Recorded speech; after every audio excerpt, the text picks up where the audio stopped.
He has achieved success who has lived well, laughed often, and loved much. Classic LLL. Live, laugh, love. The world's vaguest to-do list that we can't get enough of. But did you know that before it became the most memed home decor ever, it was a poem? How did 3 simple words pass through the halls of history and become such an iconic object?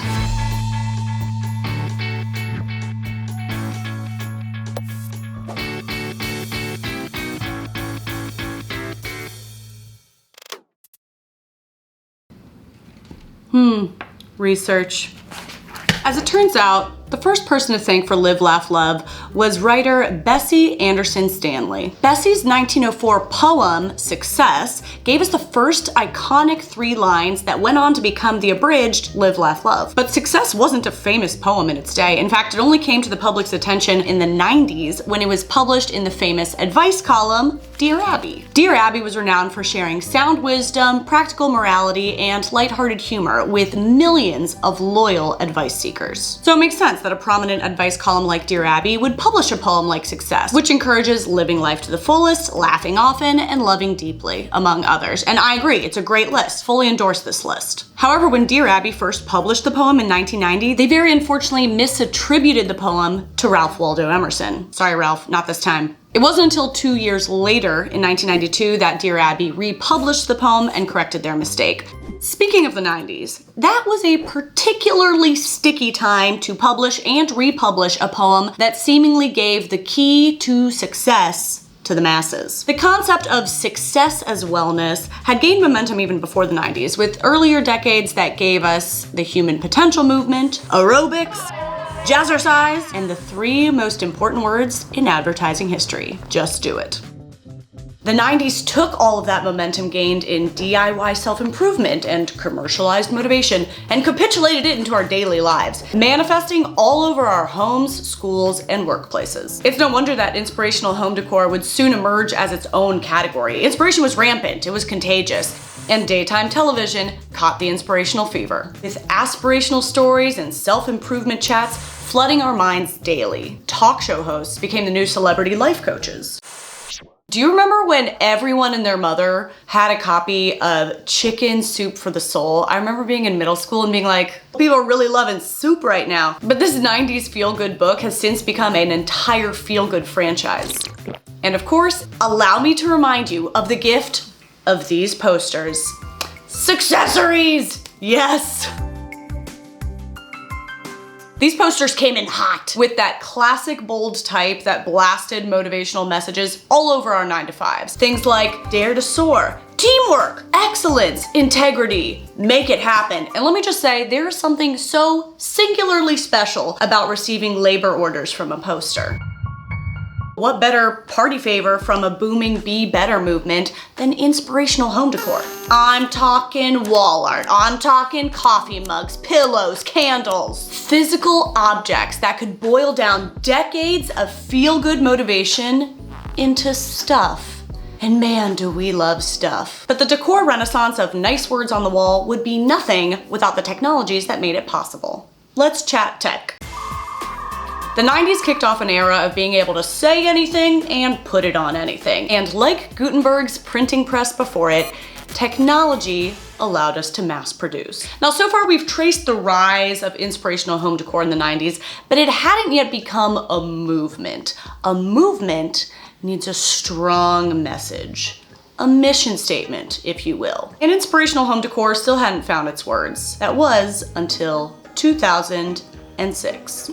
In 2006, Elizabeth Gilbert published her best-selling book, Eat, Pray, Love, which chronicles her soul-searching journey around the world, seeking meaning and purpose. Over the course of her journey, the answer to her big life problems thematically center around the importance of living life to the fullest and embracing life's little pleasures, and went on to become a blockbuster in 2010, starring Julia Roberts. Gilbert's book established itself in an already robust climate of societal soul-searching, but it reduced the answer to 3 simple words: eat, pray, love.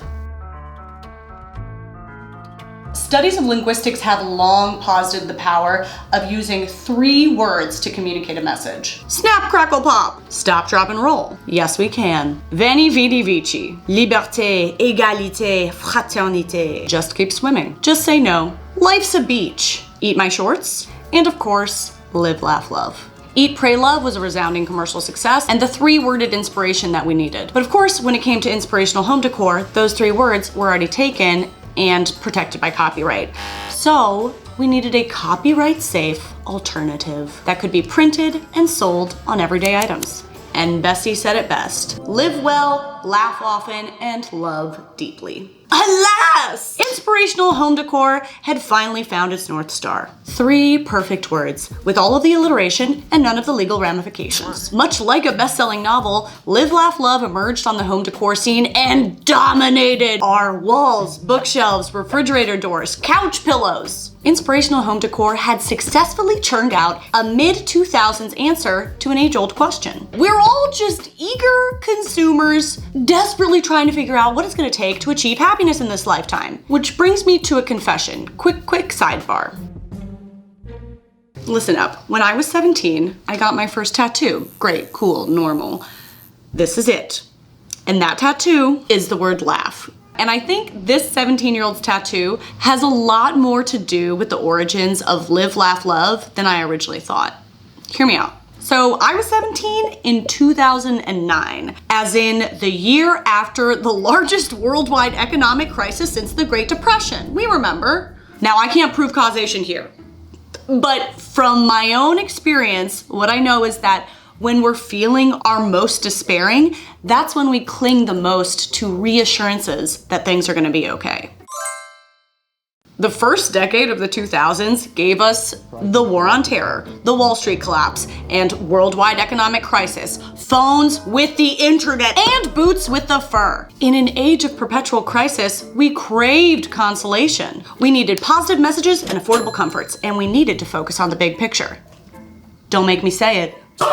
As the gospel of Live, Laugh, Love spread throughout our homes in the 2000s, so too did it spread on the internet. Oh, did it. Pinterest's popularity soared in 2012. Heck, even the very popular home decor destination known as Wayfair officially launched their e-commerce website in 2011. Listen, I'm just saying the facts. Just saying the facts here, okay? And you're welcome. The Live, Laugh, Love decor machine was at work with an internet, television, home, internet feedback loop that was whipping up a recipe for these 3 words to become a cultural phenomenon. And speaking of cultural phenomenon, this is the part of the video where I'm gonna talk about memes. I don't really know how to use a pipe. Okay, I'm gonna talk about memes now. Nothing is safe from memery. Not even home decor. But Live, Laugh, Love wasn't just home decor. It was and is a major trend, a cultural happening, and the internet was quick to perceive and parody that. Live, laugh, love. Live, laugh, love. Live, Laugh, Love took on a life of its own once it reached the World Wide Web. Thank you, Charlie. To all my fellow millennials out there watching, remember what our parents used to say about, you put something on the internet, it'll be out there forever? Okay, Mom, yeah, you were right. You were right about this one. So Live, Laugh, Love may forever be seen as ironic, comical, ridiculous, but thanks to the internet, it will forever be seen. In my humble opinion, inspirational home decor, like this permanent tattoo, is here to stay. Sorry, Mom. I mean, are we not still in an age of perpetual crisis? Did the wellness industry get smaller? Did the human desire to achieve happiness just disappear? Did you not just see a gather sign in your mother's kitchen? Is it not wine o'clock? And did Wayfair stop selling Live, Laugh, Love home decor? No, I don't think so.